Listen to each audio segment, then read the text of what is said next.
ನಮಸ್ಕಾರ. ಸಂಕಲ್ಪ ಸುದ್ದಿ ಕಾರ್ಯಕ್ರಮಕ್ಕೆ ತಮ್ಮೆಲ್ಲರಿಗೂ ಆತ್ಮೀಯ ಸ್ವಾಗತ ಹೇಳ್ತಾ ಇರೋದು ನಾನು ಅನುಷಾ. ಮೊದಲನೇ ಬಾರಿ ಚಾನೆಲ್ ವೀಕ್ಷಿಸ್ತಿದ್ದೀರಾ ಅಂತಂದ್ರೆ ಈಗಲೇ ನಮ್ಮ ಚಾನೆಲ್ನ ಸಬ್ಸ್ಕ್ರೈಬ್ ಮಾಡಿ, ನಮ್ಮ ವಿಡಿಯೋಸ್ನ ಲೈಕ್ ಮಾಡಿ. ಮನುಷ್ಯ ಅಂದಮೇಲೆ ಹಲವಾರು ರೀತಿಯಾಗಿರುವಂತಹ ಸಮಸ್ಯೆಗಳು, ತೊಂದರೆಗಳು, ಕಷ್ಟಗಳಿರುತ್ತೆ. ಎಲ್ಲ ರೀತಿ ಪರಿಹಾರಗಳನ್ನ ಮಾಡ್ಕೊಂಡಿರ್ತಾರೆ.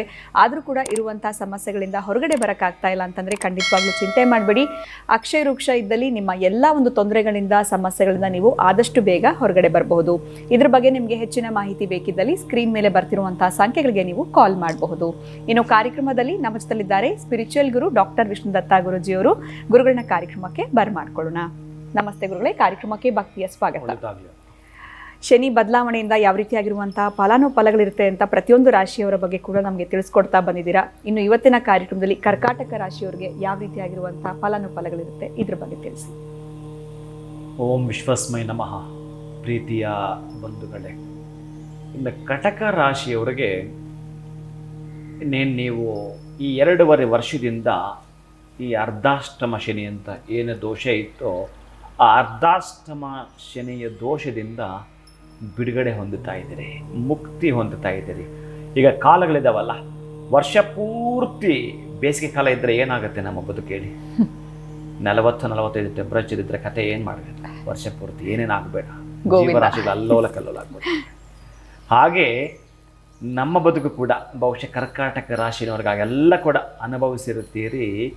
ಈ 2.5 ವರ್ಷದಿಂದ ಏನೆಲ್ಲ ಕೂಡ ತಾಪತ್ರಯಗಳನ್ನು ತಾವು ಅನುಭವಿಸಿದಿರೋ, ಸಪ್ತಮಾಧಿಪ ಅಷ್ಟಮಾಧಿಪ ನಿಮಗೆ ನವಮಕ್ಕೆ ಬರ್ತಾ ಇರ್ತಕ್ಕಂಥದ್ದು. ಯಾರಿಗೆಲ್ಲ ಕೂಡ ಒಳಿತನ್ನು ಕಾಣಬೇಕು ಅಂತ ಇತ್ತೋ ಬಹುಶಃ ನೀವು 2.5 ವರ್ಷದ ಹಿಂದೆ ಏನಾದರೂ ಒಂದು ಗಿಡವನ್ನು ನೆಟ್ಟಿದ್ರೆ ಆ ಗಿಡ ನೆಲದಾಳಕ್ಕೆ ಬೇರು ಬಿಡುತ್ತಾ ಗಿಡವಾಗಿ, ಮರವಾಗಿ, ಹೆಮ್ಮರವಾಗಿ ನಿಮಗೊಂದು ಫಲಗಳನ್ನು ಕೊಡ್ತಕ್ಕಂತಹ ದಿನಗಳು ಬಂದಾಗಿದೆ.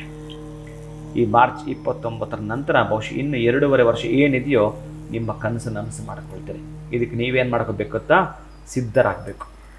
ಯಾವ ರೀತಿ ನಾವು ಸಿದ್ಧರಾಗಬೇಕು ಅಂತಂದರೆ, ನಮ್ಮ ಬತ್ತಳಿಕೆಯಲ್ಲಿ ಬಾಣಗಳನ್ನು ಎಲ್ಲ ವ್ಯವಸ್ಥೆ ಮಾಡಿಕೊಂಡು ಯುದ್ಧಕ್ಕೆ ಸನ್ನದ್ಧರಾಗಿ ಹೊರಡಬೇಕು. ಅಂದರೆ ಏನು ಮಾಡ್ತೀರಾ, ನಿಮ್ಮ ಮೂಲಭೂತ ಸೌಕರ್ಯಗಳು ಬಹುಶಃ ಸೈಟ್ ತೆಗೆದುಕೊಂಡಿದ್ದರೆ ಈ 2.5 ವರ್ಷದಲ್ಲಿ ಮನೆ ಕಟ್ಟಲಿಕ್ಕೆ ನಿಮಗೆ ಹೇರಂಬನಿಗೆ ವಂದಿಸ್ತಾ ಆರಂಭವನ್ನು ಮಾಡ್ತಾ ಪ್ರಾರಂಭದ ಕೆಲಸ ಮುಂದುವರಿಯಿದೆ. ಆಕಸ್ಮಿಕ ನಾನು ಸೈಟ್ ತೆಗೆದುಕೊಂಡಿಲ್ಲ, ಅವರಿಗೆ ಕಟ್ಟಿಟ್ಟ ಬುತ್ತಿ ಈ ಒಂದು 9ನೇ ಮನೆಗೆ ಭಾಗ್ಯಕ್ಕೆ ಈ ಒಂದು ಕರ್ಕಾಟಕ ರಾಶಿಯವರಿಗೆ ಶನಿ ಬಂದಾಗ 100ಕ್ಕೆ 100 ಕೂಡ ಕೊಡ್ತಾ ಬರ್ತಾನೆ, ಅಭ್ಯಂತರವಿಲ್ಲ. ಇನ್ನು ನಿಮಗೆ ಏನು ಈ ಶನೇಶ್ವರ ಇರುತ್ತಾನೋ ಬಹುಶಃ ನಿಮಗೆ ಈ ಒಂದು ರಾಷ್ಟ್ರಾಧಿಪತಿಗೆ ಸಂಬಂಧಪಟ್ಟಾಗ ಶನಿ ಶತ್ರು ಆದರೂ ಕೂಡ, ಆದರೆ ಅವನ ಬಂದಿರತಕ್ಕಂಥ ಸ್ಥಾನ ಪಲ್ಲಟ ಮನೆಯಿಂದ ಒಳ್ಳೆಯ ಫಲವನ್ನು ಜೊತೆಗೆ ನಿಮ್ಮ ಬಲವನ್ನು ಕೂಡ ಅವ ಕೊಡ್ತಾನೆ ನಿಮಗೆ. ನಾವು ಚೆನ್ನಾಗಿ ಜ್ಞಾಪಕ ಇಟ್ಕೊಳ್ಬೇಕಾಗತ್ತೆ. ಎಂತಹದ್ದೇ ಕಷ್ಟ ಕಾಲ ಬಂದರೂ ಕೂಡ ಬಹುಶಃ ನಿಮಗೊಂದಷ್ಟು ಪರೀಕ್ಷೆಗಳು ನಡೀತಾವೆ ನಿಮ್ಮ ಮುಂದೆ. ಅಂತಹ ಪರೀಕ್ಷೆಗಳು ಅದು ಮಾನ ಹೋಗುವಂಥ ಸಂದರ್ಭ ಆಗಿರಬಹುದು, ಅಥವಾ ಹಣ ಕಳೆದುಕೊಳ್ಳುವಂಥ ಸಂದರ್ಭ ಆಗಿರಬಹುದು. ಬಹುಶಃ ಈಗಾಗಲೇ ಎಲ್ಲೋ ಒಂದು ಕಡೆ ನಾನು ಹಣವನ್ನು ಯಾರಿಗೋ ಕೊಟ್ಟುಬಿಟ್ಟಿದ್ದೇನೆ, ಇನ್ವೆಸ್ಟ್ಮೆಂಟ್ ಮಾಡಿಬಿಟ್ಟಿದ್ದೇನೆ, ಆ ಇನ್ವೆಸ್ಟ್ಮೆಂಟಿಂದ ನನಗೆ ಲಾಭ ಬರುತ್ತೋ ಇಲ್ವೋ ಅಂತಕ್ಕಂಥ ಅನುಮಾನಗಳಿದ್ವಲ್ಲ, ಇದೀಗ ಅಂತಹ ಅನುಮಾನಗಳಿಗೆ ಇತಿಶ್ರೀ ಹಿಡಿತಾ ಅದರ ಫಲ ನೀವು ಅನುಭವಿಸೋ ದಿನಗಳು ನಿಮಗೆ ಬಂದಾಗಿದೆ. ಖುಷಿಯಾಗಿ ಸಂತೋಷವಾಗಿರ್ತೀರಿ.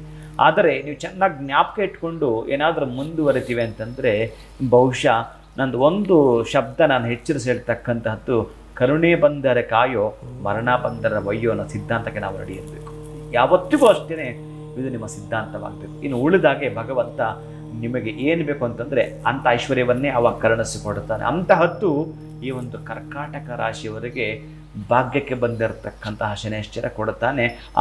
ಏನು ನಿಮಗೆ ಅಷ್ಟಮ ಶನಿ ದೋಷ ಇತ್ತೋ ಅದರಿಂದ ನೀವು ಹೊರಗೆ ಬಂದಾಗಿದೆ. ಹೊರಗೆ ಬಂದ ಮೇಲೆ ಇನ್ನೇನು ಉಳಿದೆ ನಮಗೆ? ಇನ್ನೇನು ಬೇಕು ನಮಗೆ?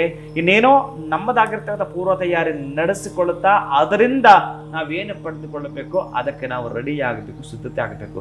ಇನ್ನು ಹೇಗಿದ್ರು ಕೂಡ ನಮಗೆ ಇದು ತಪ್ಪುತ್ತಲ್ಲ, ಇನ್ನು ಆರಾಮಾಗಿರ್ಬೋದು ಅಲ್ಲ. ಇಷ್ಟು ದಿವಸ ನೀವೇನು ಮಾಡ್ಕೊಂಡಿದ್ದೀರ, ಅದೇ ನಾನು ಒಂದು ಉದಾಹರಣೆ ನಿಮಗೆ ಕೊಟ್ಟದ್ದೇನು ಅಂತಂದರೆ, ಒಂದು ಸೈಟನ್ನು ತೆಗೆದುಕೊಂಡಿದ್ದೀರಾ ಅಂತಂದರೆ ಅದನ್ನು ಹಾಗೇ ನೀವು ಖಾಲಿ ಬಿಡೋ ಹಾಗಿಲ್ಲ. ಏನು ಪ್ರಯೋಜನ ಬಂತು? ಅದ್ರಲ್ಲಿ ನೀವು ಒಂದು ಇನ್ಕಮ್ ಸೋರ್ಸ್ ಮಾಡ್ಕೊಳ್ಬೇಕು ಅಂತಂದರೆ ಮನೆ ಕಟ್ತಕ್ಕಂತಹದ್ದು. ಯಾರೆಲ್ಲ ಕೂಡ ಹಾಗೇ ಇದ್ರಿ ನಿರಾಡಂಬರಾಗಿ, ಅವರು ಈಗ ಒಂದು ಸೈಟನ್ನು ತೆಗೆದುಕೊಳ್ಳುವಂಥ ಈ ಒಂದು ಉದಾಹರಣೆ ಯಾಕೆ ಕೊಡ್ತೀರಿ ಅಂತಂದರೆ, ನಿಮಗೆ ನಿರ್ತಕ್ಕಂತಹ 2.5 ವರ್ಷಗಳ ಚೆನ್ನಾಗಿ ನೆನಪಿಟ್ಕೊಳ್ಳಿ. ಅವನನ್ನು ನೀವು ಬಹಳ ಪ್ರಮುಖವಾಗಿ ಪ್ರಾರ್ಥನೆ ಮಾಡತಕ್ಕಂತಹದ್ದು. ವಿಶೇಷವಾಗಿ ಪ್ರಗತಿಯ ಫಲದತ್ತ ನೀವು ಹೆಜ್ಜೆ ಹಾಕೋದೇ ಆದರೆ ಅಂತಹ ಶನೈಶ್ವರನ ಕುರಿತು ನೀವು ಪ್ರಾರ್ಥನೆ ಮಾಡಿಕೊಳ್ಳುತ್ತೀರಿ.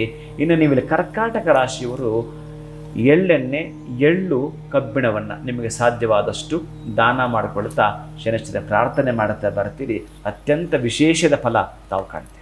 ಖಂಡಿತವಾಗ್ಲೂ ಕರ್ಕಾಟಕ ರಾಶಿಯವರಿಗೆ ಶನಿ ಬದಲಾವಣೆಯಿಂದ ಯಾವ ರೀತಿಯಾಗಿರುವಂತಹ ಫಲಾನುಫಲಗಳಿರುತ್ತೆ, ಜೊತೆಗೆ ಏನೆಲ್ಲ ಐಟಮ್ಸ್ನ ಅವರು ದಾನ ಮಾಡಬೇಕಾಗತ್ತೆ ಅನ್ನೋದ್ರ ಬಗ್ಗೆ ಕೂಡ ತಿಳಿಸ್ಕೊಟ್ರಿ. ಧನ್ಯವಾದಗಳು ತಮಗೆ. ನಮಸ್ಕಾರ. ಹರೇ ಶ್ರೀನಿವಾಸ. ಇನ್ನು ನಿಮ್ಮದು ಕರ್ಕಾಟಕ ರಾಶಿ ಆಗಿತ್ತು ಅಂತಂದರೆ ಶನಿ ಬದಲಾವಣೆಯಿಂದ ಯಾವ ರೀತಿಯಾಗಿರುವಂತಹ ಫಲಾನುಫಲಗಳು ನಿಮಗೆ ಸಿಗುತ್ತೆ ಅನ್ನೋದ್ರ ಬಗ್ಗೆ ಗುರುಗಳು ತಿಳಿಸ್ಕೊಟ್ಟಿದ್ದಾರೆ. ಇನ್ನು ಗುರುಗಳ ಒಂದು ಸಾರಥ್ಯದಲ್ಲಿ ವಿಶೇಷವಾಗಿರುವಂತಹ ಶನೇಶ್ವರ ಹೋಮದ ಕಾರ್ಯಕ್ರಮ ಇದೇ ಮಾರ್ಚ್ 29ನೇ ತಾರೀಕು ನಡೀತಾ ಇದೆ. ಚಿಂತೆ ಮಾಡಬೇಡಿ, ಆತಂಕಕ್ಕೆ ಒಳಗಾಗಬೇಡಿ. ಯಾವ ರೀತಿ ಇರುತ್ತೆ ಶನಿ ಬದಲಾವಣೆಯಿಂದ ಅಂತ ಇದೇ ಮಾರ್ಚ್ 29ನೇ ತಾರೀಕು ಗುರುಜಿಯವರ ಸಾರಥ್ಯದಲ್ಲಿ ನಡೀತಾ ಇರುವಂತಹ ವಿಶೇಷವಾಗಿರುವಂತಹ ಶನೇಶ್ವರ ಹೋಮದ ಕಾರ್ಯಕ್ರಮದಲ್ಲಿ ನೀವು ಪಾಲ್ಗೊಳ್ಬೇಕು ಅಂತಂದ್ರೆ ಸ್ಕ್ರೀನ್ ಮೇಲೆ ನಿಮಗೆ ಸಂಖ್ಯೆಗಳು ಬರ್ತಾ ಇದೆ. ಈಗಲೇ ಕರೆ ಮಾಡಿ ಹೆಸರುಗಳನ್ನ ನೋಂದಾಯಿಸ್ಕೊಳ್ಳಿ. ನಮಸ್ಕಾರ.